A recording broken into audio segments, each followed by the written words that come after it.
Mesdames et messieurs, soyez salués où que vous soyez, partout à travers les quatre coins du globe. La situation est très tendue entre le chef d'État chinois et le nouveau chef d'État élu américain, Monsieur Donald Trump. Ah oui, plus rien ne va. Le chef d'État chinois, Monsieur Xi Jinping, vient de rejeter une grosse demande de la part de Monsieur Donald Trump ces dernières 72 heures. Alors, vous savez que les États-Unis d'Amérique, plus précisément le Parti démocrate, est en train de pousser M. Donald Trump à reconquérir la Chine vers leur côté. On a même d'ailleurs vu incessamment du côté du bloc européen, ils font les mains et les pieds pour avoir la Chine de leur côté et qui veulent à coûte que coûte limiter les relations ou bien des aides entre la Chine et la Fédération de Russie. Alors, par rapport à cette situation, le nouveau chef d'État américain élu, M. Donald Trump, vient de faire une grosse demande à la Chine, plus précisément au président chinois. Vous savez, incessamment, Donald Trump, nouvellement élu, a brandi les menaces d'augmenter les taux de douane aux pays membres des BRICS. Comme il ne s'est pas arrêté là, ils sont même en train de brandir des menaces pour complètement faire chuter le pétrole commercialisé par la Fédération de Russie et ses alliés pour que ça doit avoir un prix bas dans le marché international. Alors, vous savez que M. Donald Trump est en train de recevoir un mémorandum secret de M. Joe Biden. J'ai même d'ailleurs animé une vidéoconférence là-dessus qui va permettre à ce que Donald Trump doit complètement s'engager à limiter les relations entre la Russie, la Chine, la Corée du Nord et l'Iran parce qu'il représente une grosse menace contre les États-Unis d'Amérique, le bloc de l'OTAN et de l'Europe. Alors, face à cette situation, M. Donald Trump cherche les voies et moyens. Comment faire pour convaincre la Chine? Comment faire pour causer, pour stabiliser la Chine à ses côtés? Alors, il a donc décidé d'inviter le président chinois à son investiture. Et vous savez bien, présentement, le bloc américain est avec le bloc de l'OTAN et l'Europe. Le bloc du Sud global, le bloc de la Fédération de Russie est avec les BRICS et tout cela qui l'entoure, donc entre eux alliés. Donc, ils forment deux blocs. Alors, comment faire pour que Donald Trump doit avoir la Chine à ses côtés pour imposer ses dictats après avoir brandi de multiples menaces? Chers dames, chers messieurs, c'est dans ce cadre que nous allons aborder et décortiquer au sein de cette vidéoconférence. Alors, je vous prie d'ailleurs, comme à l'accoutumée, de sécuriser la vidéo et de la mettre surtout partout à travers le monde. Mettez suffisamment de j'aime dans cette vidéo. Oui, ça montre que le bloc du Sud global, donc la Russie et ses alliés, sont complètement soudés. Oui, ils sont soudés. Je viens tout à l'heure. Alors, rassurez-vous si vous avez mis beaucoup de j'aime et partagez la vidéo dans les groupes pour permettre à nos différents frères qui veulent nous suivre de recevoir aussi nos différentes informations et qu'ils puissent participer en s'abonnant à nos différents canaux de réalisation. Alors, si vous êtes nouveau sur la page, notre chaîne YouTube, cliquez sur le bouton s'abonner juste là en dessous et activez la cloche. Pareillement à Facebook, cliquez sur suivre juste là en dessus, sur le bouton bleu et activez la cloche. Alors, qu'est-ce que la Chine a rejeté comme demande?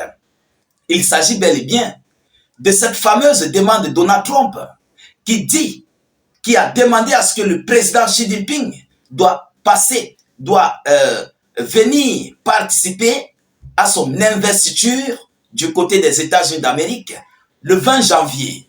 Vous savez bien, ça c'est la prise de service. Alors, M. Xi Jinping, ayant regardé la lutte des choses, il a complètement rejeté. Oui, il a rejeté. Mais qu'est-ce qu'il a mis à base de ça? Qu'est-ce qu'il a remplacé à cette place? Chers dames, chers messieurs, écoutez la vidéo. Alors, M. Xi Jinping a rejeté la demande de Donald Trump et il n'assistera pas à l'investiture de Trump. La demande de participation pour son investiture. Vous comprenez? Alors, c'est selon le média CBS News qui relaie l'information. Selon la chaîne, la cérémonie qui aura lieu le 20 janvier réunira l'ambassadeur de Chine aux États-Unis d'Amérique, donc même pas le ministre des Affaires étrangères chinois, mais l'ambassadeur de Chine aux États-Unis d'Amérique. C'est lui qui va représenter le président chinois. Maranatha. Mesdames et messieurs, c'est trop fort. Je vous dis que le bloc du Sud global, là, c'est un danger pour le monde, plus précisément pour les Otaniens. C'est un gros danger pour les Otaniens. Alors, donc, selon la chaîne, la cérémonie qui aura lieu le 20 janvier réunira l'ambassadeur de Chine aux États-Unis d'Amérique, ainsi que d'autres responsables chinois. Qui sont-ils? D'autres responsables chinois. Ils ont gardé anonyme. Alors la veille, Trump avait adressé une invitation à Xi Jinping. Outre le dirigeant chinois, d'autres invités étrangers étaient conviés à l'inauguration, donc Viktor Orban. Viktor Orban lui fait partie de l'Europe. Il est présentement dans le bloc de l'Union européenne et de l'OTAN. Mais concernant la Chine a complètement rejeté. Monsieur Xi Jinping ne veut pas. Comment se fait-il que vous voulez nous combattre? Vous voulez combattre la Chine dans le domaine commercial. Vous voulez combattre la Chine dans le bloc des BRICS pour le monde multipolaire. Et par rapport à cela, vous nous invitez. Vous invitez le président chinois. C'est pour faire quoi? Avec des multiples tentatives. Des multiples tentatives qu'ils ont fait contre la Chine pour restreindre la Chine de la Fédération de Russie. Ah oui.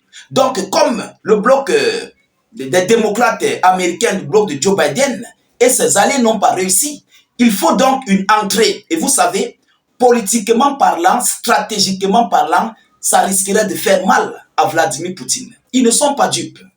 Ils ne sont pas dupes. Ces Américains ne sont pas dupes. C'est une stratégie politique. Ça parle beaucoup. Bon, essayez de vous mettre à la place de Vladimir Poutine. Il reste un seul instant. Il se rend compte que son allié est parti assister à l'investiture de son ennemi. Qu'est-ce que ça va faire? Ça fait mal. Pareillement pour la Corée du Nord. Pareillement pour l'Iran. Ça va leur faire mal. Et c'est un bloc très soudé. Et M. Donald Trump veut se baser de cette situation politique pour bouleverser la donne, pour créer une nouvelle ère d'entrée en jeu sur la Chine contre la Fédération de Russie et ses alliés. Vous savez, M. Xi Jinping a complètement interdit les fournitures de ces matériaux pour les armes, pour fabriquer les armes et les drones du côté des États-Unis d'Amérique et de l'Europe. Donc, M. Donald Trump voit son entrée envers la Chine très catastrophique pour les prochains jours à venir. Et plus précisément, cette alliance très soudée entre la Chine, la Russie, la Corée du Nord et l'Iran. Donc, Trump cherche à tout prix, coûte que coûte, une porte d'entrée du côté de la Chine. Mais que faire? Chers dames, chers messieurs. Alors, vous voyez que la Chine ne dort pas, ils sont éveillés.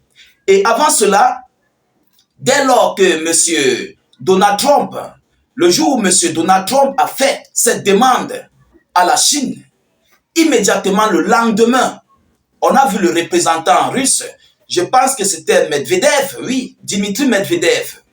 Il s'était rendu du côté de la Chine pour apporter un message de Vladimir Poutine au président chinois, un message secret. Après, le jour qui suivait, donc Donald Trump envoie par exemple la demande aujourd'hui, le lendemain, on a vu Medvedev du côté de la Chine. Et c'est après sa visite que M. Xi Jinping a rejeté la demande de M. Donald Trump. Alors, chers dames, chers messieurs, qu'est-ce qui s'est bien dit? Qu'est-ce qui a été dit entre Dimitri Medvedev et M. Xi Jinping? Parce que c'était un message direct à Vladimir Poutine. Pour Vladimir Poutine, je voulais dire. Vous comprenez? Qu'est-ce qui s'est bien dit?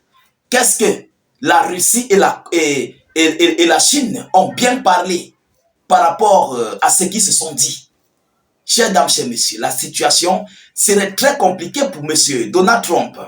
Parce qu'à la lueur où vont les choses, Trump a déclaré un conflit majeur contre la Russie et ses alliés. Et aujourd'hui, il veut à tout prix entrer dans la danse pour vouloir changer la donne sur le bloc du Sud global. Mais on ne le laissera pas. Ces alliés-là ne le laisseront pas. Ah oui, c'est de ça qu'il s'agit. Alors, chers dames, chers messieurs, nous continuons de suivre cette actualité de près. Nous ne manquerons pas de vous tenir informés de la suite de cette actualité. De votre côté, continuez de vous abonner à nos différents canaux et activer les cloches de notification pour ne plus rater nos prochaines émissions. Mettez suffisamment de commentaires, Mettez suffisamment de cœur en commentant les étoiles. Surtout, n'hésitez pas de partager la vidéo dans tous les groupes. Voilà, ceux qui sont nouveaux sur la chaîne YouTube, cliquez sur le bouton s'abonner juste là en dessous et activez la cloche pour ne plus rater nos prochaines émissions. Et pareillement, du côté de Facebook, ceux qui sont nouveaux, cliquez sur suivre là en bleu en dessus et activez la cloche. Si vous êtes sur Facebook, que vous voulez nous rejoindre sur YouTube, notre lien se trouve en commentaire. Voilà le tout premier commentaire sous notre vidéo. Dès que vous cliquez sur le lien bleu, sur le premier commentaire, ça va s'ouvrir automatiquement et ça vous conduira directement sur notre chaîne YouTube. Dès lors que vous êtes là, vous cliquez sur le bouton s'abonner, vous activez la cloche et aussi vous faites beaucoup de commentaires, beaucoup de cœurs. Je vous reviens tout à l'heure pour une prochaine série d'actualités. Soyez encore salués une fois de plus. Ciao, ciao.